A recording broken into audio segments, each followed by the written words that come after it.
I had a bunch of people commenting on a recent video that my horse is super fat, and as much as I enjoyed reading those comments, oh cow, okay, that was really wet. But like, why does she look so fat in this video? Because clearly she's not fat. So, as somebody who is into photography as a hobby, I thought it'd be fun to talk about how to photograph horses, because they can be very difficult to make look good in photos, especially if you're using like your phone. So yes, the reason she looks so fat in this video is because of my angles. And here's why I do this. 1, it's the portrait lens that I use. 2, it's the angles that I use. Because I'm a little bit tall, my horse is a little bit short, and in order to make us look more compatible in size, I like to try to fool the eye by using these keys to make us look more proportionate in size together. Because I don't want to look really lanky on my horse. But because I'm using low angles that are like kind of looking up at us more, and I'm using a more zoomed in lens, it makes her belly look bigger. I'll show some examples here. In my study, I'll use our house. But say you're taking a picture of yourself in front of a mountain.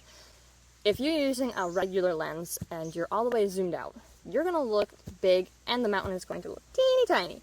So in order to make the mountain look as big as it does in real life, you're going to want to either zoom in or use a larger lens that makes the mountains look bigger.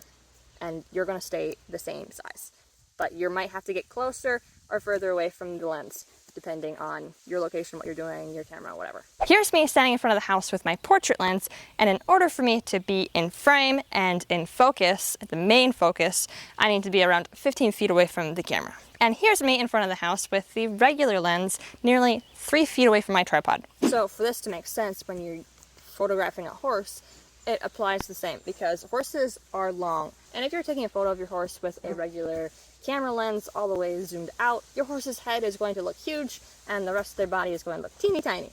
So in order to make them look more proportionate, you want to zoom in, stand a little bit further away, or use a bigger lens, and same thing applies, stand a little bit further away, zoom in, whatever, and your horse's head is going to look smaller, the rest of their body will look bigger. And you can make this really drastic if you're using a really big lens and make your horse's belly look huge, their butt look huge, and their head look tiny. So in order to get that right perspective, you have to find a sweet spot in the middle. Also, if you're looking down at your horse, you're going to make them look smaller. Especially if you're like me and you have a smaller horse, you're going to make yourself look much taller next to your horse if you're looking down at your horse. So if you want yourself to look a little bit more proportionately sized with your horse, you want to look a little bit up, because that'll make you look smaller next to your horse, which is more appealing to the equestrian. So that is why my horse looks fat in that video. But anyways, if you have a horse and you've struggled to take their picture, hopefully this helped. Also, if you're wondering why I have a really fat horse, now you know why.